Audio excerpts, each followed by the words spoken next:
Hola, ¿qué tal? Espero se encuentren muy bien.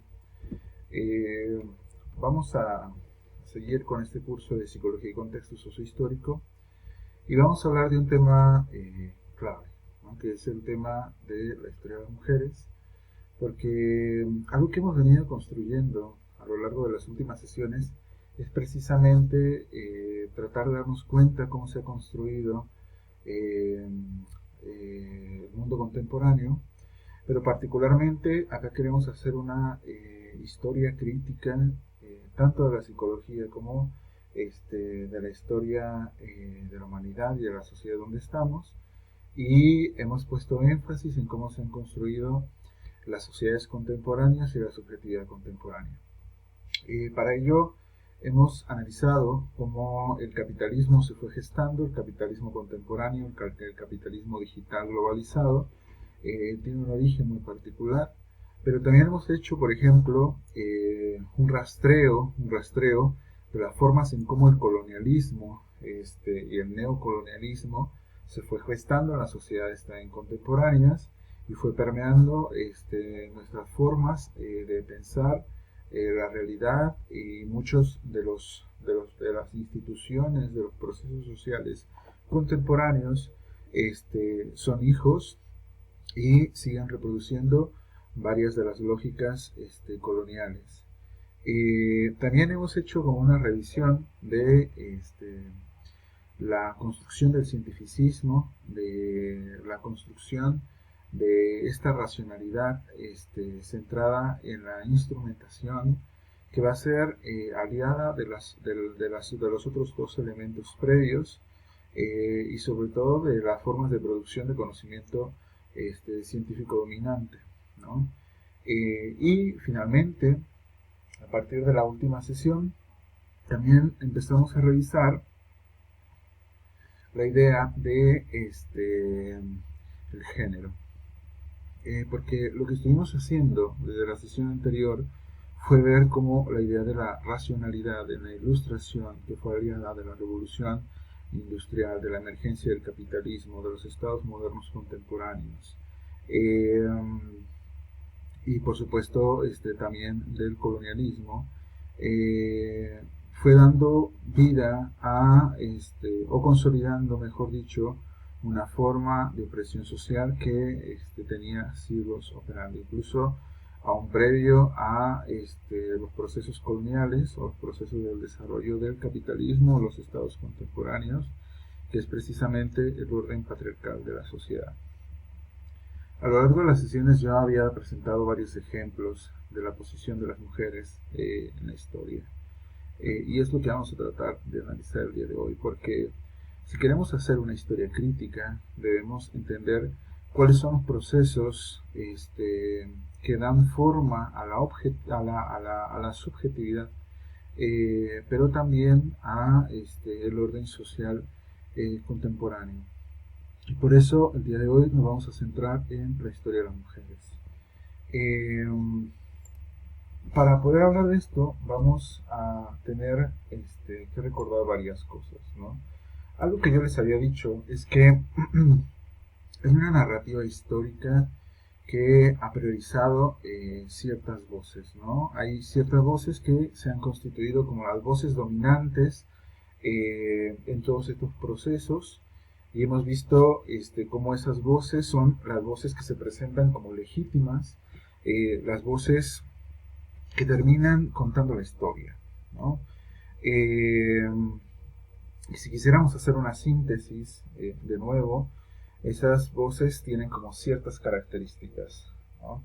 Son las voces de cierta posición de clase, que es de la burguesía, ¿no?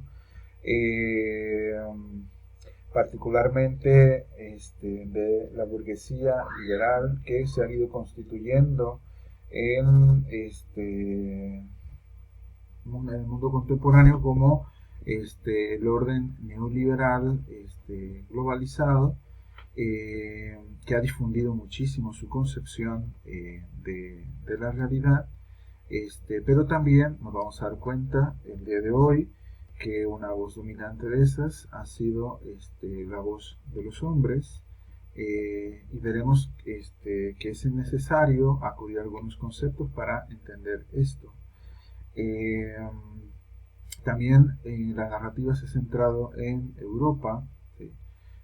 Como nos hemos dado cuenta hasta ahora, Europa ha sido clave en el desarrollo del poder en la modernidad capitalista y por tanto tiene como una centralidad considerable, ¿no?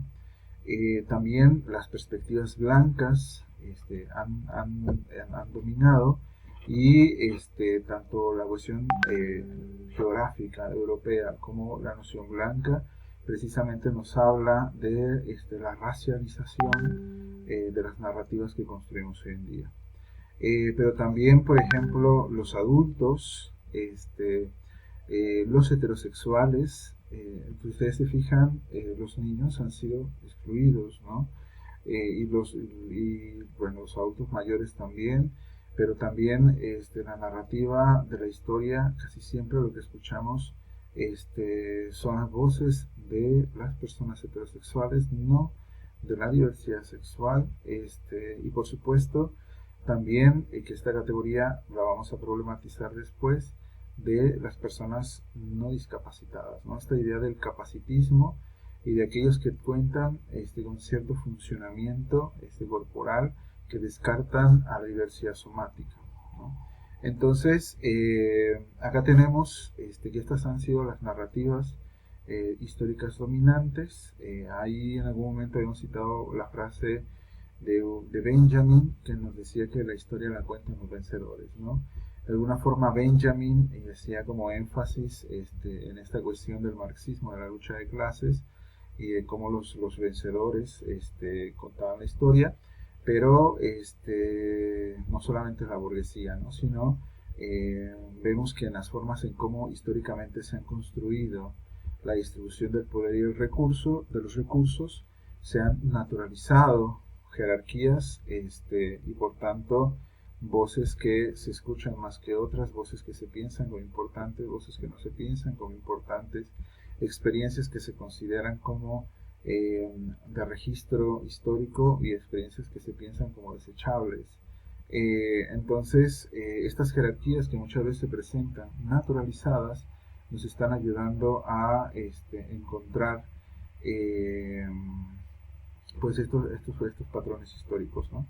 Bueno, para esto yo les pedí en, a través de Classroom que ustedes hicieran una revisión de una película muy interesante que se sitúa a finales del siglo XIX, principios del XX, que es la historia de Elisa y Marcela, el primer matrimonio homosexual registrado en España, pero que es bastante interesante y con una narrativa extraordinaria, porque nos presenta la historia de dos mujeres que se enamoran, ¿no? Y acá lo que tenemos que preguntarnos es qué hace que estas mujeres vivan el amor como lo vivieron, ¿no? O sea, ¿qué diferencia hay entre el contexto de principios del siglo XX y el contexto de principios del siglo XXI en la experiencia afectiva, ¿no? Particularmente la experiencia del amor, ¿no? O sea, ¿qué hace que en ese contexto se viva de cierta manera y en nuestro contexto de cierta manera? No estoy diciendo que en nuestro contexto ya no se ejerza violencia, ¿no? Pero lo interesante de la película son las formas cruentas que se presentan ahí de ejercicio de violencia y de exclusión de ciertas personas, porque no solamente está la violencia ejercida contra las mujeres, sino también la violencia ejercida en función eh, de la cuestión de la heteronorma y bueno, sí, bueno y eso, ¿no? Lo que quería como indicar. Iré retomando ejemplos de la película, pero me gustaría avanzar en esta presentación que les tengo preparada, ¿sí? Un elemento que yo había mencionado hace ya muchas clases es esta matiz epistemológica, esta epísteme histórica que se funda desde el mundo antiguo, ¿no? Desde el mundo antiguo, en la filosofía antigua, particularmente desde Aristóteles, que funda la lógica eh, y, bueno, ciertas formas de pensar, ¿no? Eh, ¿Qué es el pensamiento binario? Yo les había hablado cuando vimos por allá, ya hace muchísimas clases, de cómo en las sociedades griegas, particularmente con Platón y Aristóteles, se van a fundar una serie de epístemes que van a dar vida al pensamiento occidental, y una de ellas era precisamente el pensamiento binario, ¿no? El pensamiento binario lo que hace es construir sentido a partir de pares de cosas que se asumen no tienen intermedios, ¿no? O se es eso o no se es. No hay intermedios, ¿no? Y en el pensamiento occidental, si ustedes se fijan, hay muchos como de estos, especie como de atajos lógicos que nosotros utilizamos para organizar la realidad, ¿no? Se le llama pensamiento binario porque estas operaciones están muy profundamente presentes en nuestra manera de organizar la realidad, ¿no? Y no es que sean como formas naturales de presentarse, sino más bien son estrategias cognitivas de organización de lo real que se pretenden naturales, ¿no?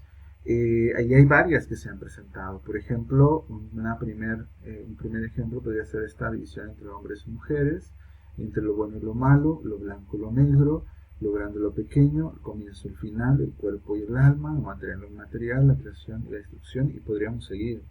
O sea, si ustedes piensan, mucho de lo que nosotros pensamos sobre la realidad, lo pensamos en este sentido, ¿no? O sea, lo pensamos en primer lugar siempre como si existiera una parte que fuese como su par, ¿no? O sea, esta idea de que hay par de las cosas está muy presente en el pensamiento occidental.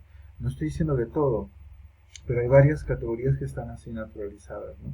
El problema de esto es que se piensa que no hay intermedios, ¿no? Porque una característica del pensamiento binario no es la existencia de estas dos cosas, sino la idea de que esas cosas tienen una consistencia única. O se es hombre o no se es hombre, o se es mujer o no se es mujer, ¿no? Y hay características endémicas a esas condiciones y por tanto no hay matices entre todo esto, ¿no? O sea, quizá una de las cosas que el sentido común ha construido para cuestionar el pensamiento binario es esta idea o esta metáfora de que no todo es blanco o negro, sino que hay una escala de grises, ¿no? O sea, ¿qué nos dice esta idea de escala de grises? Que hay varias posiciones intermedias entre lo blanco y lo negro, ¿no? Lo mismo pasa con otras posiciones, pero el asunto es que, como hemos naturalizado el pensamiento binario, asumimos que no hay intermedios entre ciertas cosas, entre ciertas formas de expresión de lo real, ¿no? Pero lo cierto es que estas categorías dicotómicas, más que ayudarnos a tener como una organización, no sé, como de la realidad en estricto sentido, lo que nos está haciendo simplemente es construir categorías sólidas que evitan que o que buscan que la realidad no sea como difusa, ¿no? Como si no existieran partes no claras, partes no borrosas, ¿no? ¿Por qué estoy haciendo esta crítica al pensamiento binario? Porque muchas de nuestras formas de pensar la sexualidad, de pensar el cuerpo, de pensar la realidad, se van a organizar desde el pensamiento binario, ¿no? Y entonces, si queremos como deconstruir esta idea del género, tenemos que deconstruir la idea del pensamiento binario y entonces asumir, más que la idea de que existen dos categorías firmes, sólidas, existen una pluralidad que no necesariamente son aprendibles por categorías naturales, asumidas como incuestionables, ¿no? Bueno, entonces, dicho esto, me gustaría continuar con la presentación. Más adelante conecto esta idea con la cuestión de género y con la historia de las mujeres, ¿no? Bueno, si queremos hablar de género e historia, tenemos evidentemente que introducir en esta discusión a los feminismos, ¿no? A los feminismos que hay que reconocerles como una serie de movimientos sociales pero también como un campo de producción de conocimiento y de conocimiento científico, por supuesto, ¿no? O sea, no solo científico, también filosófico, que ha sido crucial en ciencias sociales en los últimos años. eh, y entonces hay que decirlo y hay que remarcarlo, ¿no? También es esto, ¿no? Hay grandes contribuciones a la ciencia desde los feminismos, eh, y esto es lo que vamos a traer a colación el día de hoy, ¿no? Además de algunos procesos históricos. Entonces, hablar de feminismos, y lo digo en plural porque no solamente hay uno, sino hay una pluralidad de ellos que tienen distintos intereses políticos. También podemos hablar de qué estudia, ¿no? O sea, en qué se focaliza, ¿no? Y vamos a trabajar un concepto el día de hoy para redimensionar la cuestión de la historia de lo que es el sistema sexo-género. ¿Sí? El sistema sexo-género. ¿Qué es un sistema sexo-género? ¿No? Un sistema sexo-género son las formas en cómo en una sociedad y en un momento histórico se simbolizan los cuerpos. ¿Sí? Eh, si ustedes se fijan, nuestro cuerpo no solamente es tejido biológico, ¿no? Hoy las ciencias sociales nos enseñan que nuestro cuerpo también es tejido social. ¿Qué quiere decir esto? Tejido semiótico, perdón. ¿Qué quiere decir esto? Que nuestro cuerpo está también territorializado de sentido, es decir, tiene significados. Cuando leemos nuestro cuerpo y cuando leemos el cuerpo de otras personas, lo que hacemos es interpretarlos, ¿no? Y lo que hacemos es utilizar categorías que están socialmente disponibles para poder hacer eso. Y esas categorías responden a determinado tipo de intereses, ¿no? Podemos interpretar cuerpos bellos o feos bajo ciertos criterios. Podemos interpretar cuerpos importantes o no importantes, cuerpos que pueden ser utilizados o cuerpos que son desechables y un montón de cosas más. Los procesos del orden del capital, el orden colonial, por supuesto, le creó una jerarquía en los cuerpos, ¿no? De cuerpos explotables, de cuerpos que pueden ser utilizados para la extracción de capital. eh, y pensemos tan solo en la cuestión racial, ¿no? O sea, la cuestión racial precisamente nos puede ayudar a ver cómo se presentan las formas de simbolización del cuerpo, ¿no? Porque la jerarquía racial lo que hace es eso, hacer una clasificación de la importancia de los cuerpos y los cuerpos explotables y no explotables, de los cuerpos de los explotadores y de los explotados, ¿no? Y hay, o sea, esta cuestión de la simbolización del cuerpo está en todos los momentos de la vida social. Por ejemplo, pensemos en las formas en cómo vestimos, en cómo interpretamos las formas en cómo se visten las personas, ¿no? En cómo pensamos, cuando pensamos, por ejemplo, en un cuerpo de una mujer, qué es lo primero que nos viene a la cabeza, con qué características, o cuando pensamos en el cuerpo de un hombre, con qué características nos viene a la cabeza, ¿no? ¿Por qué esas características y no otras, ¿no? O sea, ¿por qué, por ejemplo, cuando pensamos en el cuerpo de una mujer, quizá no nos aparezca de forma inmediata, porque nosotros no nos socializamos en esos espacios con el cuerpo como la mujer que está acá atrás, ¿no? Que está en la pantalla, ¿sí? Entonces, perdón. Una de las cosas que a mí me gustaría destacar es que entonces todos simbolizamos nuestros cuerpos, ¿no? O sea, todos estamos simbolizados, o sea, incluso lo vestimos de ciertas maneras. Y si ustedes se fijan, lo vestimos en función de las categorías disponibles que están en la sociedad que habitamos, ¿no? La cuestión del erotismo depende muchísimo de la manera en cómo simbolizamos los cuerpos. Pero hay una forma muy particular de leer esta simbolización, que es a través de lo que se conoce como el sistema sexo-género, ¿no? Y un sistema sexo-género es cómo se relaciona la idea del sexo y del género, porque son dos cosas distintas analíticamente. El sexo son las características biológicas al nacer, es decir, son las características anatómicas, genéticas, cromosomáticas que tiene un organismo al nacer y que pues eso se puede observar de alguna manera, ¿no? Eh, Biológicamente, cuidado acá, cuando decimos biología, no estamos, por ejemplo, asumiendo esta idea de que la biología es inmodificable, ¿no? Porque hay muy curioso una asociación entre biología, naturaleza, permanencia, ¿no?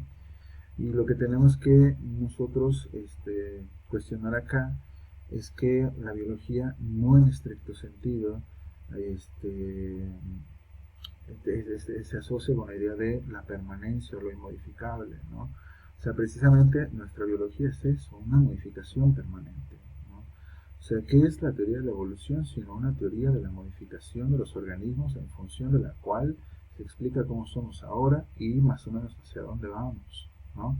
Entonces la biología no es esta idea de la modificabilidad, ¿no? Entonces sexo, cuando lo asociamos con inmodificabilidad, es una asociación imprecisa, ¿no? El género, por otro lado, son las condiciones socioculturales asociadas arbitrariamente al sexo, ¿sí? ¿Qué quiere decir esto, no? O sea, pensemos en un ejemplo muy burdo, ¿no? Pero que ayuda rápidamente a explicar esto. En esta idea, por ejemplo, de los niños se visten de azul, las niñas de rosa, es completamente arbitrario. O sea, no hay ningún elemento en la biología de las personas que diga que hay una necesidad de vestirlo de tal manera o su biología va a dejar de funcionar o se va a modificar. Nada. ¿Sí? Es una cuestión arbitraria, ¿no? Pero el problema es que los sistemas sexo-género no solamente hacen esta idea de azul niños o rosa niñas, ¿no? Sino que construyen jerarquías de poder, ¿no? Que construyen formas de organización de la sociedad. O sea, mejor las personas podrían decir, bueno, que uno se viste de rosa y uno azul, tal vez no hay tanto problema, ¿no? Pero pensemos, por ejemplo, en la brecha salarial, ¿no? Que una mujer gane 25% menos que los hombres, como lo es en el contexto mexicano, solamente por tener determinado tipo de características biológicas, es una cosa absurda, ¿no? O sea, 25% menos haciendo el mismo trabajo, las mismas horas, en el mismo puesto, o sea, eso no tiene sentido, ¿no? Pero es una jerarquía histórica que se ha naturalizado y entonces muchos aspectos de la sociedad contemporánea operan desde ahí, ¿no? Entonces, si queremos hablar de historia, tenemos que ver cómo a lo largo del desarrollo histórico, a lo largo del tiempo, se han construido jerarquías del sistema sexo-género, es cómo los distintos sistemas sexo-género han naturalizado esas jerarquías, ¿no? ¿Dónde se ha pensado a las mujeres? ¿Sí? Entonces, vamos a articular algo. Bueno, entonces el sistema sexo-género podemos entenderlo como una forma de distribución de los recursos y el poder, ¿sí? Una forma que se ha construido históricamente. Ojo con esto. Esta cuestión del sistema sexo-género no se reduce a la idea de una actitud, ¿sí? Porque luego, por ejemplo, hay muchas veces que las personas, y particularmente a veces hasta los psicólogos, queremos como reducir todo la explicación de la realidad a la idea de una actitud, ¿no? Pero lo cierto es que la cuestión, por ejemplo, de una actitud machista, el machismo no se explica solo por la cuestión de una actitud, ¿no? Eh, Esa sería la punta del iceberg, ¿no? Lo que nosotros estamos tratando de ver es lo que no se ve de ese iceberg. Eh, Porque una actitud es una muestra de conducta individual. Lo que nosotros queremos ver acá es cómo se construyó el patrón histórico que hace que las subjetividades contemporáneas tomen esa forma, particularmente que naturalicen el machismo y que no se les presente su origen histórico, ¿no? Es como si trajéramos como un software ahí preinstalado y que no supiéramos de dónde viene, ¿no? Entonces, acá lo que tratamos de preguntarnos con la psicología contemporánea es cuáles son las formas dominantes desde las cuales se construye la subjetividad en el presente, ¿sí?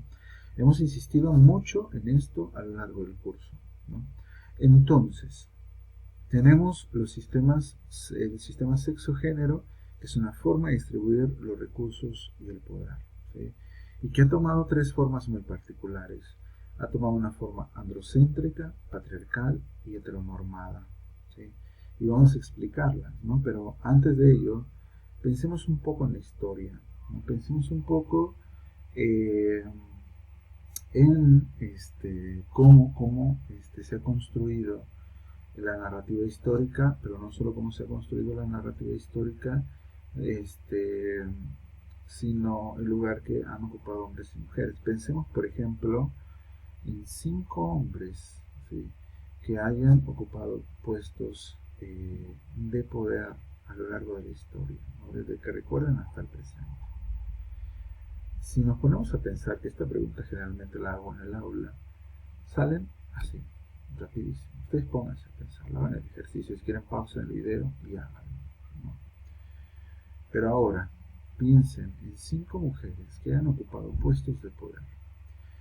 Cuando digo puestos de poder, no digo que sean famosas, no digo que hayan tenido como una visibilidad social, sino puestos de poder, ¿sí?, de poder político, de poder económico. Y vamos a encontrar algunas, pero van a ser la excepción a la regla, ¿sí? Tenemos que pensar por qué, ¿sí? ¿Por qué históricamente en las sociedades las mujeres han estado en otro espacio, ¿sí? Y esto es por lo siguiente. Dejen, hago esto. El patriarcado, el androcentrismo y la heteronorma han construido ciertas asociaciones, ¿no? Cuando hablamos de orden patriarcal, estamos hablando de que el poder se concentra en los hombres. Cuando hablamos de androcentrismo, estamos hablando de que el foco epistémico e histórico se centra en los varones. Cuando estamos hablando de heteronorma, estamos hablando de que el foco, la episteme y el poder se centra en la mirada heterosexual, descartando a toda la diversidad sexual, ¿no? Entonces, ha habido otras sociedades donde no se presenta esta triada, ¿no?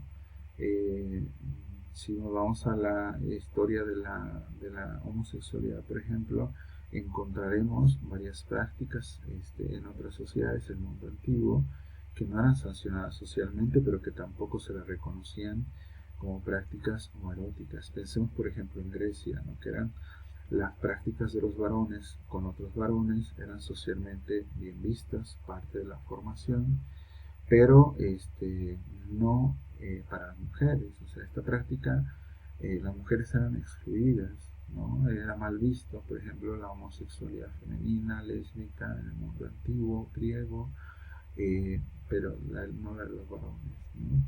En otros contextos, más adelante, después va a haber prácticas más diversas, pero bueno, no quiero centrarme tanto en eso ahora.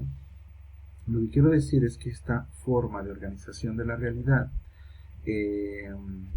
nos hizo asociar algo, ¿no? O sea, estoy diciendo que esta forma de distribución de los recursos y el poder hizo, por ejemplo, asociar la idea de que los hombres deben estar en el espacio público y tener el poder político y económico, pero las mujeres deben ocupar el espacio privado y sobre todo ocuparse de las labores domésticas y de cuidados, y de pensar lo no binario, es decir, lo que no es hombre ni se identifica como mujer, como inexistente, ¿sí? Pensemos en esto, pensemos un poco, regresemos un poco a un evento histórico que vimos hace varias clases, que tiene que ver con la Ilustración, que tiene que ver con la Revolución Francesa, y pensemos cómo en ese evento que va a marcar de una forma importante la modernidad, y que va a construir los estados nacionales, la idea de la ciudadanía, de los derechos, que va a empezar a derrumbar el orden monárquico, que va a empezar con el proceso de secularización del mundo, y muchas cosas más. como cuando se crea la idea de que este, el hombre puede ser un ser racional, con derechos, de gobernarse a sí mismo, de modificar el medio ambiente, literalmente se piensa en los hombres. ¿Sí? Las mujeres quedan fuera. ¿Sí? La ilustración deja fuera a las mujeres. La construcción de las ciudadanías de los estados modernos dejan fuera a las mujeres. Pensemos en cuándo empezaron a votar las mujeres. O sea, lo que estoy tratando de decirles es como todas estas epístemes históricas estaban configurando no solo las mentalidades, sino las subjetividades de esas épocas y que por tanto marcaban como esta jerarquía, ¿no? Y entonces se naturalizaba esta distribución del espacio y del poder, ¿no? Pensemos qué significa tener poder político y económico, y qué significa estar en casa y cuidar a los hijos, ¿no? Socialmente tiene un montón de consecuencias, un montonal de consecuencias. Este, Muchas de las formas en cómo nos han narrado la historia precisamente tienen que ver con las acciones de los varones. ¿Por qué? Porque estaban en el poder político y económico, este, y toda aquella historia que tenía que ver con el trabajo doméstico, con la familia, con la intimidad, con las emociones, era una historia olvidada, ¿no? O sea, pensemos cómo narramos la historia en función de las guerras, o sea, incluso nosotros lo hemos hecho, ¿no? O sea, los momentos bélicos, que son grandes momentos de cambio, narramos esos momentos, pero es muy curioso porque no contamos una historia del espacio doméstico, de cómo ha sido utilizado, de cómo ha sido habitado, ¿no? De cómo han sido los cuidados a lo largo de la historia. O sea, ese tipo de historias no están narradas, ¿no? Entonces, si ustedes se fijan, esta distribución también va acompañada de la idea del pensamiento binario, ¿no? Lo no binario no existe, ¿sí? Lo intermedio, la diversidad de lo humano, de la sexualidad no existe, ¿sí? La historia androcéntrica nos hace eh, de alguna forma construir o naturalizar ciertas características que muchas veces se presentan como naturales, ¿no? O sea, que pensamos que esa es la naturaleza de hombres y de mujeres, ¿no? Pero lo cierto es que es una especie de construcción cognitiva naturalizada, ¿no? Eh, por ejemplo, muchas veces a los hombres les asocia con lo racional, como el dueño, el poseedor, el adulto, y a las mujeres como lo emocional, la posesión, lo infantil, ¿no? Creando una jerarquía, ¿no? Si recordamos un poco, por ejemplo, el texto de Almudena de la sesión pasada, lo que hace es esto, ¿no? Hacer visible la idea de que la ilustración que transformó radicalmente el mundo precisamente se asocia con los hombres porque son los que están en el poder político, ¿no? Pero todo aquello que se asocia con las mujeres, de la emocional, la vulnerabilidad, etcétera, queda fuera, ¿no? Pensemos muchas veces cómo nosotros estamos muy acostumbrados a pensar nuestra experiencia casi solamente en términos racionales, ¿no? O sea, porque hay un fondo que no nos explicamos por qué está ahí operando, pero está operando, ¿no? Entonces, a los hombres históricamente se les ha asociado más con el poder, y a las mujeres más con la carencia, ¿no? Esto es una idea muy curiosa. Pensemos, por ejemplo, cómo a lo largo de la historia el cuerpo de las mujeres se pensó como un cuerpo carente de pene, ¿sí? O sea, la vagina se pensó como una especie de carencia de pene, ¿no? O sea, bien curioso, porque si invertimos la lógica, ¿no? No pensamos el pene como una carencia de vagina, ¿sí? Esto es parte del sentido endocéntrico de la historia, ¿no? Esta idea de posicionar de manera diferenciada hombres y mujeres, insisto, no se reduce a una explicación individual, ¿no? O sea, yo no estoy diciendo que no podamos cuestionar todo esto, pero es una institución histórica, ¿no? Que tiene que cuestionarse desde ahí. Bueno, sigamos. Algo que han hecho los feminismos, cuando precisamente intentan hacer como una historia desde la mirada de las mujeres, es precisamente recuperar los espacios que han ocupado, ¿no? Y bueno, como el texto que ustedes revisaron de la historia de las mujeres, particularmente en México, se recuperan ahí como varios temas que se han estudiado por las mujeres feministas y bueno, se van a visibilizar otros escenarios como el hogar, la familia, la idea del matrimonio, la crianza, la maternidad eh, y la prostitución, ¿no? Que son los espacios que muchas veces ocupaban las mujeres, ¿no? Eh, y evidentemente posteriormente se empezaron a visibilizar otras formas de historia, ¿no? De narrar la historia de los cuerpos, de la sexualidad, de las emociones, de la vulnerabilidad, de las agencias políticas no dominantes, de las normativas de género, etcétera, ¿no? De los cuerpos diversos, de la diversidad sexual y un montón de temas adicionales, ¿no? O sea, eh, acá tenemos otra forma de narrar la historia. No es la idea de narrar la historia como la vida de los grandes hombres. No es la forma de narrar la historia centrada en los conflictos bélicos, ¿no? Es una forma de narrar la historia centrada, por ejemplo, en la producción de subjetividad, en la producción de marcos interpretativos, de pautas culturales, de procesos de construcción del poder, de procesos de construcción de vulnerabilidades, etcétera. Entonces, eh, la idea de hablar de una historia de las mujeres implica entonces abrir un espacio para todo esto. Pensemos en la película de Elisa y Marcela, ¿no?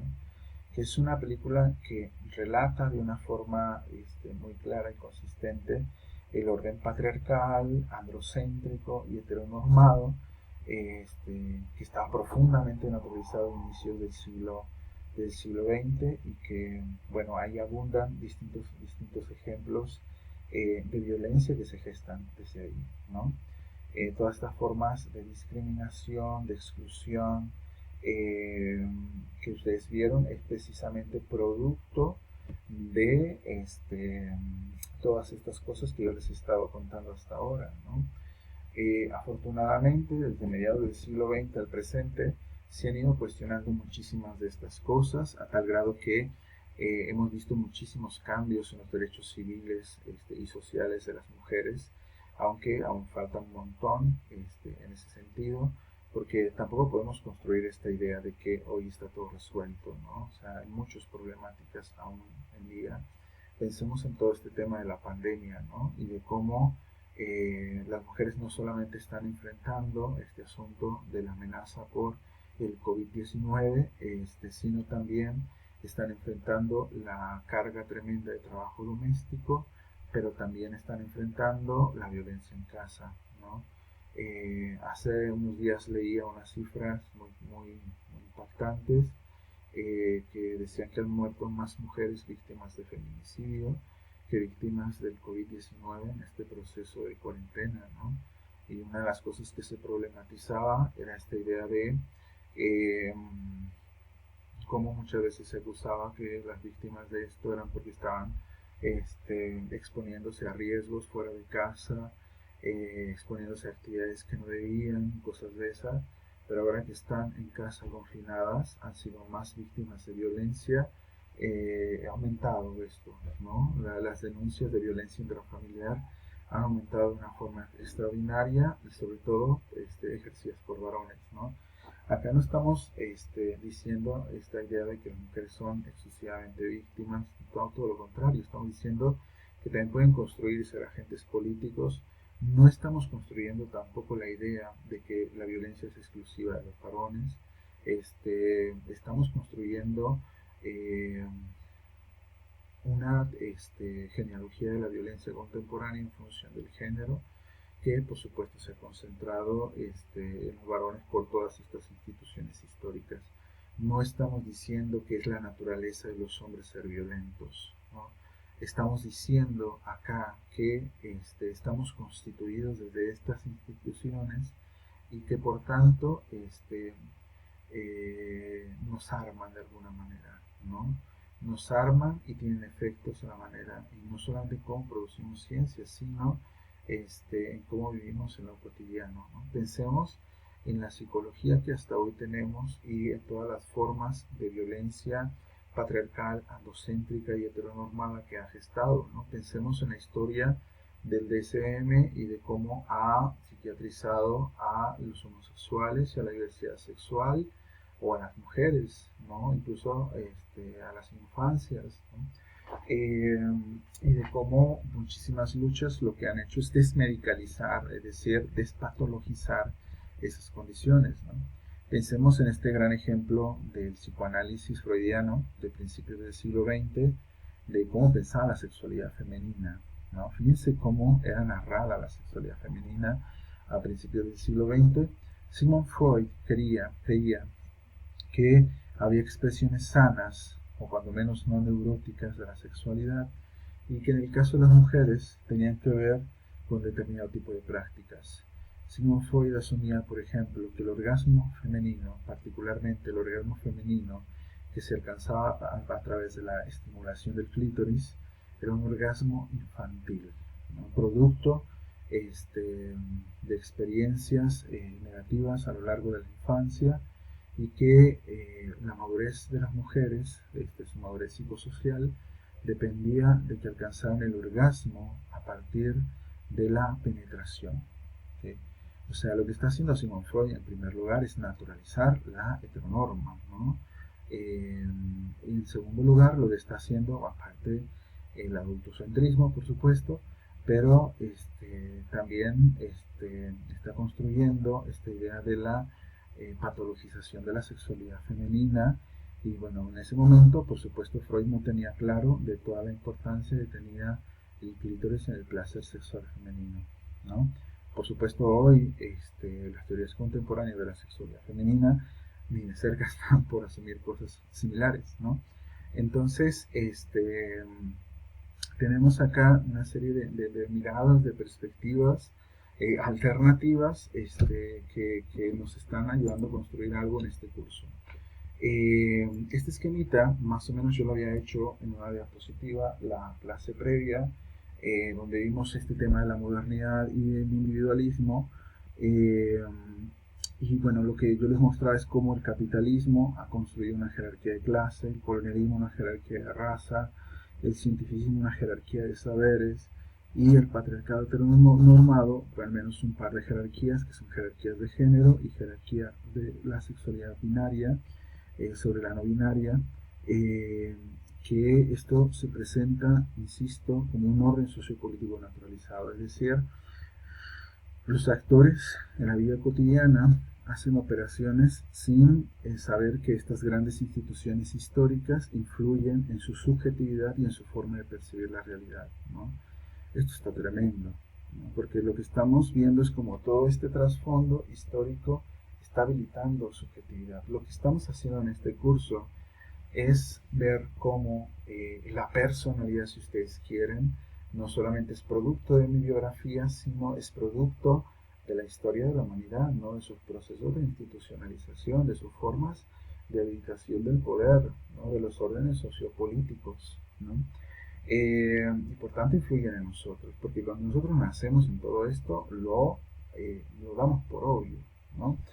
Eh, bueno, visto todo esto, lo que vamos a hacer en lo que resta del curso es centrarnos en la historia del siglo XX, pero nos queda un tema previo, ¿no? Un tema previo que es el tema de la salud, que es el tema que sigue, porque vamos a hacer un recorrido de la antigüedad al presente pensando en cómo eh, se, se bueno, analizando, mejor dicho, analizando cómo se pensaba a lo largo de la historia la salud, la enfermedad y el cuerpo, ¿sí?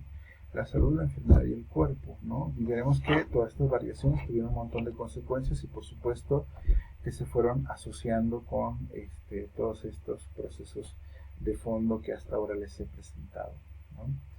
Bueno, la próxima sesión, entonces trabajaremos eso y nos estaremos viendo en una semana más o menos para encontrarnos a través de Meet y dialogar muchas de estas cosas, sobre todo las dudas, porque sé que no es sencillo todo esto que les presenté. Y bueno, pues les agradezco mucho su paciencia y espero haya sido más concreta y más amena la presentación del día de hoy. Y bueno, pues muchos saludos.